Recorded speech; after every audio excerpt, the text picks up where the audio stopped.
Gladys en Éxitos.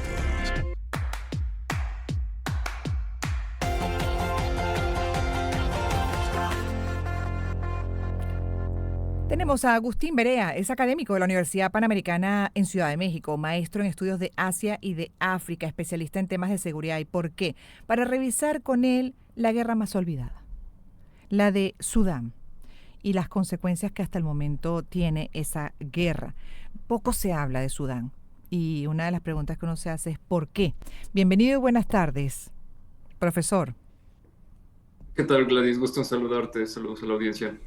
Gracias por estar con nosotros. Sin duda hay guerras que, bueno, durante un tiempo son las protagonistas. Caso, por ejemplo, lo que hemos vivido en los últimos 2 años con el conflicto entre Rusia y Ucrania, o lo que pasa en el Medio Oriente, ¿no? Siempre Israel con estos grupos terroristas como Hamas y Hezbollah. Pero en el caso de Sudán, es una guerra que rara vez se menciona. Y vaya que ha dejado consecuencias. ¿Por qué? Eh, bueno, habría que empezar con el contexto. Ujú. Sudán es un país que lleva ya muchos años en un estado de inestabilidad muy, muy profundo por distintos aspectos, y eso incluye aspectos económicos, aspectos sociales y geográficos, incluso el cambio climático le impacta mucho a Sudán en particular, pero digamos que la ruptura más grande, y quizá la audiencia no ubique mucho el conflicto en Sudán, pero a lo mejor sí le suena un poquito más familiar el conflicto en Darfur, que fue, ese quizá tuvo un poco más de atención internacional porque involucró muchos abusos terribles de Mm. derechos humanos, pero básicamente el país más joven del mundo, reconocido internacionalmente, que es Sudán del Sur. Sudán del Sur se separa de Sudán y imagínate la sorpresa que la principal actividad económica del país, que era la extracción de petróleo, queda en Ujú, Sudán del Sur. Y entonces Sudán ujú. se queda sin la principal fuente de ingresos. Entonces, a partir de la independencia de Sudán del Sur, Sudán está en una situación muy, muy precaria donde tiene muy pocas fuentes de ingresos. Y bueno, esto normalmente causa que los pocos recursos estén muy peleados entre distintas facciones. Mm. Y es de donde sale la mayor cantidad de migrantes, ¿no? Incluyendo la migración más alta o más numerosa de niños desplazados del mundo. Lo podemos dividir en dos, que son básicamente los desplazados externos, que suelen ser los que hacen más ruido porque pensamos que son los que van a llegar a Turquía o van a llegar a Europa o a otras partes del mundo. Muchos migran también hacia la península árabe, Ujú. pero también hay que hablar mucho también aquí de los desplazados internos. La cantidad de desplazados internos actualmente en Sudán es altísima. Estamos hablando de una parte importante de la población, casi el 50% de la población desplazada internamente, por lo menos. Y otro de los temas es que Sudán, como es un país también tan desértico y en este ambiente de inestabilidad, pues permite que hayan rutas de tráfico de personas muy, muy, muy, pues sin nadie que las Qué controle. fuerte. Entonces, eso muchas veces no es que todos los migrantes salgan de Sudán, sino que también por ahí pasan muchos de los migrantes que vienen de África subsahariana hacia el norte. Wow. Y los que están, entonces, como dice usted, los desplazados internos, pero al final, pues, con una gran precariedad, pasando mucha hambre incluso, ¿no? La mayoría. Sí, y como mencionabas al principio, justamente uno de los temas es que no es un conflicto, digamos, el conflicto es de alta intensidad en cuanto al número de proyectiles, de municiones, de costos humanos, de lo que le impacta a la gente en su vida diaria. Insisto en que hay una muy buena parte de la población desplazada eh, o que tiene menos acceso a fuentes de agua potable o comida, pero en términos internacionales decimos que es un conflicto que en realidad tiene muy poco impacto en la escena internacional, porque, insisto, pues era un país que ya estaba inestable, que ya no produce mucho petróleo Claro. y que en general, pues, No a tiene los mercados doliente. no le interesa tanto. ¿Mm?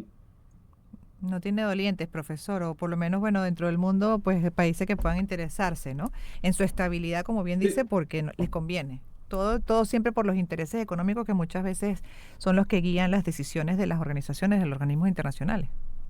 Y específicamente cuando hablamos de ayuda humanitaria, una de las cosas que hay que tener en mente es que los organismos internacionales lo que hacen para obtener recursos para prestar ayuda humanitaria es básicamente conseguir, como dirías, dolientes o gente que, bueno, digamos, actores que les interese el conflicto y que prometan dar ciertos recursos. Entonces, por ejemplo, la ONU no es que tenga así como un montón de dinero y dice, pues yo le dedico este tantito dinero aquí a Palestina y este tantito dinero acá a Sudán. Tienen un poco, pero la mayor parte de lo que llega al campo en ayuda humanitaria depende de otros actores, otros países y también otras ONGs que digan, yo te doy 2 millones, yo te doy 10 toneladas de comida. Y teniendo tantas otras distracciones en el mundo, no alcanzamos la masa crítica de donantes internacionales que digan, a mí me interesa Sudán, yo te dono para Sudán. ¿Para una población de cuánto la que queda adentro? Ah, te mentiría, no ubico ahorita ¿De justamente cuál es cuánto la queda dentro población de tanto de... desplazado? Sí, ahora, Sudán continúa experimentando, para aquellos que están escuchando recién, la mayor crisis de desplazamiento y hambre del mundo como consecuencia de muchos meses de conflicto entre el ejército y el grupo paramilitar Fuerzas de Apoyo Rápido. El número de personas que perdieron la vida como consecuencia directa de los conflictos se calcula en unas 16.000 víctimas. Sin embargo, se estima que el número total de muertes es mucho mayor por el colapso del sistema sanitario en este país que nos está describiendo en este momento el profesor Agustín Berea. Y según la Organización Internacional para las Migraciones de Naciones Unidas, 7.720.119 personas han sido desplazadas dentro del país a partir de abril de 2023, mes en el que inició la guerra interna. También la organización informó que 2.196.355 personas que cruzaron las fronteras del país a los países vecinos, es lo que se estima, y afirmó que el 55% de ellos fueron niños menores de 18 años. Entonces, cuando uno ve esto, porque además es la más olvidada, a la que prácticamente el mundo no atiende, no asiste y está en una crisis, en la peor crisis humanitaria, pero uno se pregunta a la distancia, profesor, qué opciones entonces tienen, ¿no? Los habitantes de ese país, hacia dónde están puestas las expectativas. Y uno de los problemas es que de las cifras que nos da sobre desplazados, una de las cosas que hay que tener en mente es que los desplazados fuera del país, los que salen del país, llegan a países que también están ya muy presionados por la falta de recursos. Entonces, muchos de estos desplazados terminan en Sudán del Sur. Sudán del Sur también viene saliendo de una guerra civil. O terminan en Kenia o en Etiopía, que también están muy presionados por recursos, por conflictos internos.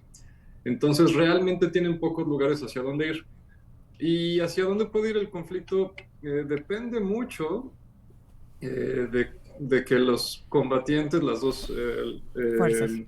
las fuerzas de apoyo rápidas y el gobierno alcancen un acuerdo político, y eso pasa también porque digamos, depende también de que los aliados internacionales, particularmente de las fuerzas de apoyo rápidas, decidan aceptar un acuerdo Mm. político, y ahí estamos pensando en la agenda de proyección internacional que tiene los Emiratos Árabes Unidos y un poquito Rusia. Entonces, Pero no tampoco tiene el parece ser que tenga recurso, no está obligación. fácil porque además tampoco tienen el recurso petrolero, que usted explicaba muy bien en la división, lo perdieron. Es un lugar además que no tiene tierras tan prósperas. Creo que, bueno, complicado, y uno ahí se pregunta qué puede hacer la población en ese caso, ¿no? O sea, es cuando uno dice, bueno, más o menos como que abandonas la tierra, abandonas tu lugar, tu tierra, porque las probabilidades de crecer y de vivir son remotas, ¿no? Me queda un minuto para usted, profesor. Absolutamente. El pronóstico no es muy bueno a largo plazo, y aquí, si puedo decir algo que sea importante para el auditorio, es que también este es uno de esos conflictos que decimos, los conflictos del agua del futuro, los conflictos del cambio climático del futuro. Una de las razones por las que está pasando esto en Sudán es por esa, la desertificación es algo nuevo, no es algo que existiera siempre, y es algo que no se puede resolver de forma Ujú. sencilla. Verse en esa realidad. dramática. Gracias por haber estado con nosotros, profesor Agustín Berea, académico de la Universidad Panamericana en Ciudad de México, maestro en estudios de Asia y de África, especialista en temas de seguridad, hablando de Sudán, la guerra olvidada. Es el país olvidado en el que se está viviendo la peor crisis humanitaria, una de las peores crisis, porque también hay otro, el caso de Haití, por ejemplo, eso es otro drama. Pero bueno, 1:33. Vamos a cerrar esta parte, que en unos minutos estaremos de vuelta para entrevistar también a un especialista, a Nelson Ortiz, como miembro del Consejo para América Latina en la Universidad de Georgetown de Washington, egresado de la Escuela de Políticas Públicas de la Universidad de Harvard, sobre la agenda política de los presidentes, cuáles son esos pilares comunes y cómo los varían de acuerdo, por supuesto, a sus propios intereses, incluso ideologías, propósitos, etcétera.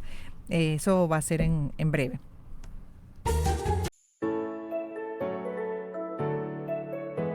Empezamos el año en su compañía.